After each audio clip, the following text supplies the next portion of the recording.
कहानियों की श्रृंखला में आज हम सुनेंगे स्वामी विवेकानंद के जीवन से जुड़ी एक ऐसी कहानी जो हमें घमंड कभी न करने का ज्ञान देती है।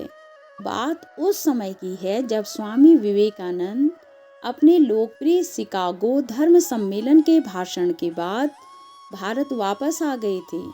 अब उनकी चर्चा विश्व के हर देश में हो रही थी। सब लोग उन्हें जानने लगे थे। स्वामी जी भारत वापस आकर अपने स्वभाव अनुरूप भ्रमण कर रहे थे। इस समय वे हिमालय और उसके आसपास के क्षेत्रों में थे। एक दिन वो घूमते घूमते एक नदी के किनारे आए। वहां उन्होंने देखा कि एक नाव है, पर वह किनारा छोड़ चुकी है। तब वे नाव के वापस आने के इंतजार में वहीं किनारे पर बैठ गए। एक साधु वहां से गुजर रहा था। साधु ने स्वामी जी को वहां अकेले बैठे देखा तो वे स्वामी जी के पास आए और उनसे पूछा, तुम यहाँ क्यों बैठे हो? स्वामी जी ने जवाब दिया कि मैं यहाँ नाव का इंतजार कर रहा हूँ। साधु ने फिर पूछा, तुम्हारा नाम क्या है? स्वामी विवेकानंद ने कहा, मैं विवेकानंद हूँ।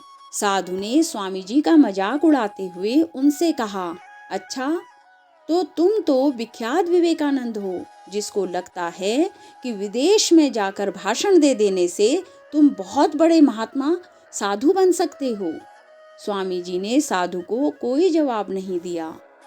फिर साधु ने बहुत ही घमंड के साथ नदी के पानी के ऊपर चलकर अपनी शक्ति का प्रदर्शन किया। कुछ दूर तक चलने के बाद साधु ने स्वामी जी से कहा, क्या तुम मेरी तरह पानी पर पैदल चलकर इस नदी को पार कर सकते हो? स्वामी जी ने बहुत ही आदर और विनम्रता के साथ साधु से कहा, इस बात में कोई शक नहीं कि आपके पास बहुत ही अद्भुत शक्ति है, लेकिन क्या आप मुझे यह बता सकते हो कि आपको यह असाधारण शक्ति प्राप्त करने में कितना समय लगा? बहुत ही अभिमान के साथ साधु ने जवाब दिया, यह बहुत ही कठिन कार्य था। मैंने 20 सालों की कठिन तपस्या और साधना के बाद यह महान शक्ति प्राप्त की है। साधु का यह बताने का अंदाज बहुत ही अहंकार से भरा हुआ था।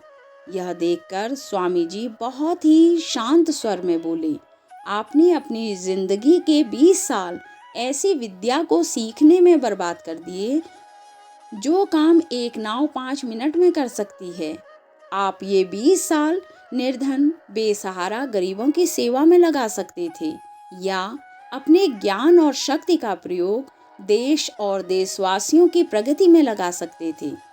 परंतु आपने अपने 20 साल सिर्फ 5 मिनट बचाने के लिए व्यर्थ कर दिए। ये कोई बुद्धिमानी नहीं है। साधु सिर झुकाए खड़े रह गए और स्वामी जी नाव में बैठकर नदी के दूसरे किनारे चले गए। इस कहानी से हमें यह सीख मिलती है कि अपने ज्ञान और शक्ति का सही प्रयोग आवश्यक है। किसी शक्ति को प्राप्त करके यदि हम उस पर घमंड करते हैं तो यह मूर्खता है।